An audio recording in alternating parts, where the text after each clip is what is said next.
हाय दोस्तों।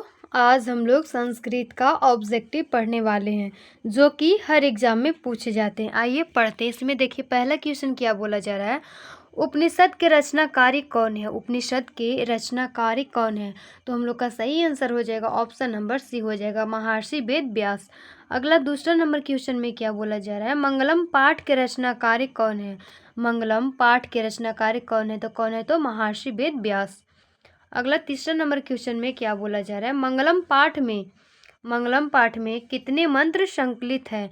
तो कितने मंत्र संकलित है तो हम लोग का सही आंसर हो जाएगा ऑप्शन नंबर सी हो जाएगा 5। कितने मंत्र है तो 5। अगला क्वेश्चन नंबर चौथा में क्या बोला जा रहा है। ब्राह्मण को प्राप्त करने के लिए विषय में बताया गया है। तो क्या बताया गया है तो हम लोग का सही आंसर क्या हो जाएगा ऑप्शन नंबर डी हो जाएगा मुंडकोपनिषद। अगला क्वेश्चन नंबर 5वां नंबर में क्या बोला जा रहा है। जंतु के हृदय रूपी गुफा में क्या स्थित है।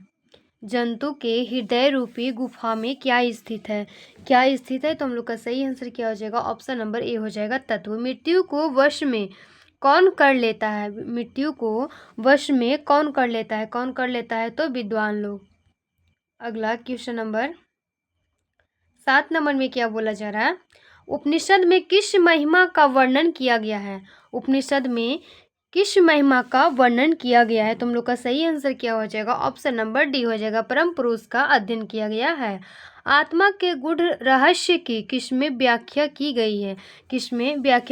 तो हम लोग का सही आंसर क्या हो जाएगा ऑप्शन नंबर ए हो जाएगा कंठोपनिषद का। अगला क्वेश्चन नंबर 9 नंबर में क्या बोला जा रहा है।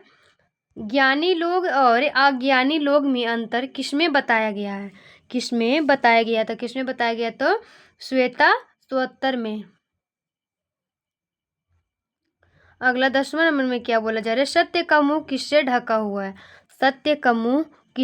हुआ है तो हिरण्मय पात्र से। किससे ढका हुआ है हिरण्मय पात्र से। अगला क्वेश्चन नंबर 11 नंबर में क्या बोला जा रहा है। सत्य का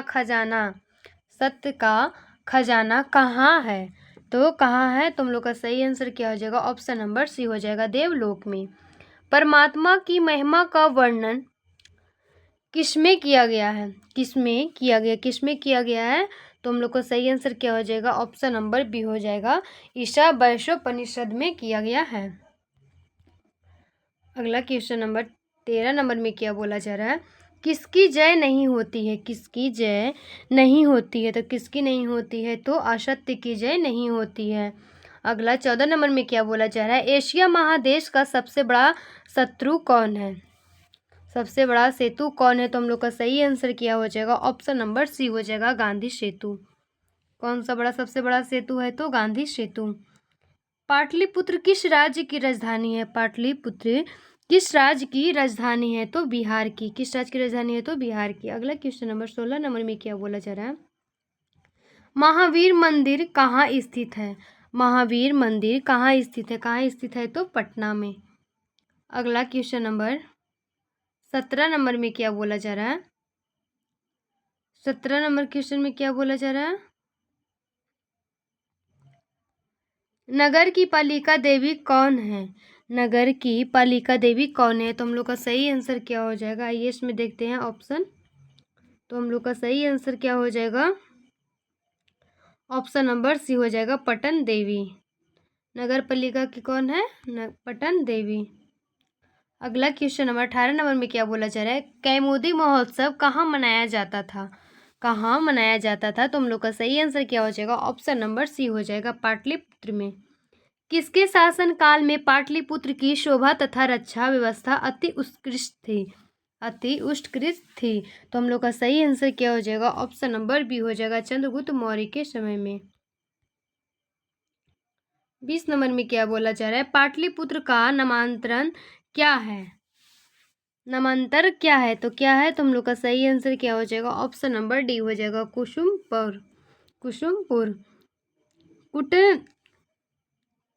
कूटनीमता के रचनाकारी कौन है तो इसका सही आंसर हो जाएगा ऑप्शन नंबर बी हो जाएगा दामोदर गुप्ता। एक मिनट। 22 नंबर में क्या बोला जा रहा है। चंद्रगुप्त किस वंश का संस्थापक था तो मौर्य वंश का। सिखों के 10वें गुरु कौन थे? सिखों के 10वें गुरु कौन थे? तो कौन थे? तो गुरु गोविंद सिंह। कौन थे? गुरु गोविंद सिंह। अगला क्वेश्चन नंबर 24 नंबर में क्या बोला जा रहा है? किस काल में पटना का नाम पाटलीग्राम था? तो किस काल में पटना का नाम पाटलीग्राम था? तो हम लोग का सही आंसर हो जाएगा ऑप्शन नंबर ए हो जाएगा, बुद्ध के समय में। पाटलिपुत्र का इतिहास कितना वर्ष पुराना है? कितना वर्ष पुराना है? तो 2500 वर्ष पुराना है। किस काल में पटना का नाम प्रसिद्ध हुआ? किस काल में पटना का नाम प्रसिद्ध हुआ था? तो मध्य काल में। अगला क्वेश्चन नंबर 27 में क्या बोला जा रहा है? गांधी सेतु पुल कहाँ अवस्थित है? गांधी सेतु पुल कहाँ अवस्थित है? कहाँ अवस्थित है? तो पाटलिपुत्र में। मैथिल कोकिल के नाम से कौन प्रसिद्ध था? कौन ये प्रसिद्ध था? तो हम लोग का सही आंसर हो जाएगा ऑप्शन नंबर ए हो जाएगा, विद्यापति। भीषण भूख लगने पर कौन कुछ नहीं कर सकता है? कौन ये कुछ नहीं कर सकता है? तो आलसी लोग। अगला 30 नंबर में क्या बोला जा रहा है? आलसियों को कौन अन्न और वस्त्र देते थे? कौन अन्न और वस्त्र देते थे? तो इसका सही आंसर जो होगा, इसका सही आंसर क्या हो जाएगा? ऑप्शन नंबर डी हो जाएगा, वीरेश्वर देते थे। कौन देते थे? वीरेश्वर। आलस कथा पाठ में किस दोष का वर्णन किया गया है? किस दोष का वर्णन किया गया है? तो आलस का। किसका किया गया है? तो आलस का। आलस कथा में किस प्रकार की कथा है? एक मिनट। तो किस प्रकार की कथा है? तो व्यंग्यात्मक। अगला 33 नंबर में क्या बोला जा रहा है? आलसशाला में आग आगे क्यों लगाई गई?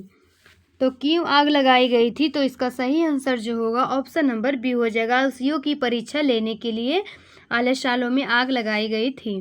गरीबों और अनाथों को प्रतिदिन कौन भोजन कराते थे? कौन कराते थे? तो इसका सही आंसर हो जाएगा ऑप्शन नंबर डी हो जाएगा, वीरेश्वर। अगला, आलसशाला में लगी आग को देखकर कौन भाग गए थे? कौन भाग गए थे? तो धूर्त लोग। अगला क्वेश्चन नंबर 36 में क्या बोला जा रहा है कि करुणिक के बिना किसकी गति नहीं है? करुणिक के बिना किसकी गति नहीं है? तो इसका सही आंसर क्या हो जाएगा हम लोग का? तो इसका सही आंसर क्या होगा? ऑप्शन नंबर डी हो जाएगा, आलस्यों की। किसकी? आलस्यों की। आलस कथा पाठ कहाँ से संकलित है? आलस कथा जो पाठ है वह कहाँ से संकलित है? तो पुरुष परीक्षा से। स्नातक परीक्षा में प्रथम स्थान पाकर किसकी ख्याति बढ़ी? तो किसकी ख्याति बढ़ी थी? तो हम लोग का सही आंसर क्या हो जाएगा? इसका सही आंसर जो होगा ऑप्शन नंबर सी हो जाएगा, राम प्रवेश राम की।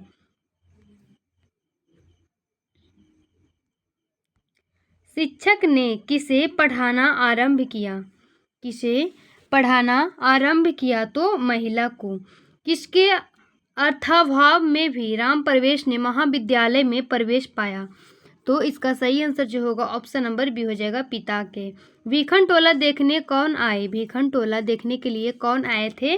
तो शिक्षक। अगला 41 नंबर में क्या बोला जा रहा है? कर्मवीर ने कौन सा पद प्राप्त किया? कौन सा पद प्राप्त किया? तो इसका सही आंसर क्या हो जाएगा? ऑप्शन नंबर डी हो जाएगा, महत्तम पद। कर्मवीर राम प्रवेश ने किस परीक्षा में उच्च स्थान प्राप्त किया? तो इसका सही आंसर क्या होगा? ऑप्शन नंबर सी हो जाएगा, केंद्रीय लोक सेवा। परिश्रमी पुरुष को कौन वरण करती है? कौन वरण करती है? तो लक्ष्मी। अगला 44 नंबर में क्या बोला जा रहा है? कर्मवीर कौन है? कर्मवीर कौन है? तो कौन है? तो इसका सही आंसर क्या होगा? ऑप्शन नंबर ए हो जाएगा, राम प्रवेश राम। कर्मवीर राम प्रवेश राम ने कहाँ उन्नत स्थान पाया? कहाँ उन्नत स्थान पाया?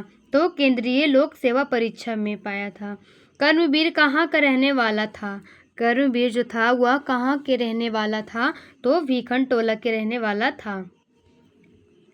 अगला 47 नंबर में क्या बोला जा रहा है? व्यग्रपथिका कथा के रचनाकारी कौन है? तो इसके रचनाकारी कौन है? तो नारायण पंडित। कुत्र तब कंडम, यह किसने कहा?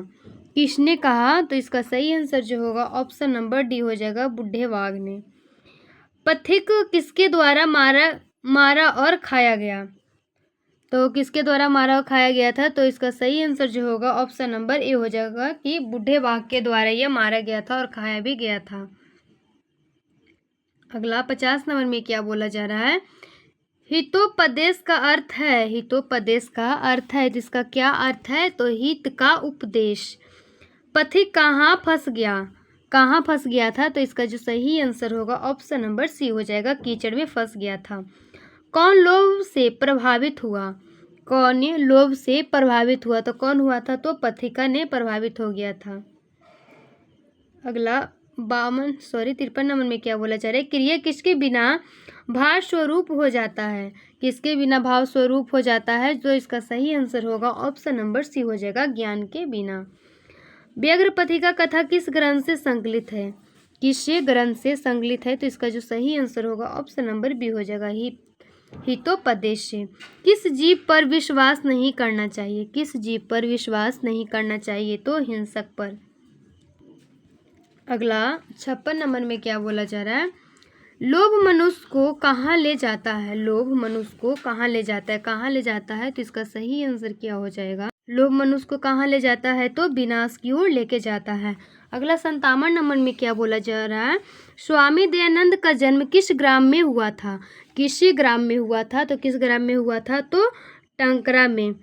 मूल शंकर किनका नाम था? मूल शंकर किनका नाम था? किनका नाम था? तो स्वामी दयानंद सरस्वती का।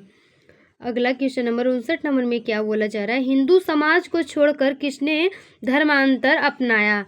तो किसने अपनाया था? तो जो इसका सही आंसर क्या हो जाएगा? ऑप्शन नंबर बी हो जाएगा, दलित ने। स्वामी दयानंद के माता पिता किसके उपासक थे? किसके उपासक थे? तो शिव के उपासक थे। हिंदू समाज को छोड़कर किसने धर्मांतर अपनाया? किसने अपनाया? तो इसका सही आंसर क्या हो जाएगा? ऑप्शन नंबर बी हो जाएगा, दलित। अगला क्वेश्चन नंबर 62 नंबर में क्या बोला जा रहा है? स्वामी दयानंद कौन थे? स्वामी दयानंद कौन थे? कौन थे? तो आर्य समाज संस्थापक थे। स्वामी दयानंद का जन्म किस प्रांत में हुआ था? किस प्रांत में हुआ था?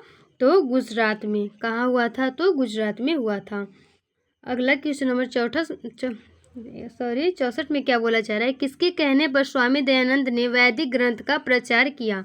तो किसके कहने पर ये वैदिक ग्रंथ प्रचार किए थे? तो इसका सही आंसर क्या हो जाएगा? ऑप्शन नंबर सी हो जाएगा, विरिजानंद के कहने पर। घर छोड़कर स्वामी दयानंद कहाँ गए? कहाँ गए थे? तो जो इसका सही आंसर होगा ऑप्शन नंबर सी हो जाएगा, मथुरा चले गए थे। अगला क्वेश्चन नंबर 66 नंबर में क्या बोला जा रहा है? मूल शंकर किनका नाम था? मूल शंकर किनका नाम था? तो स्वामी दयानंद सरस्वती का मूल शंकर नाम था।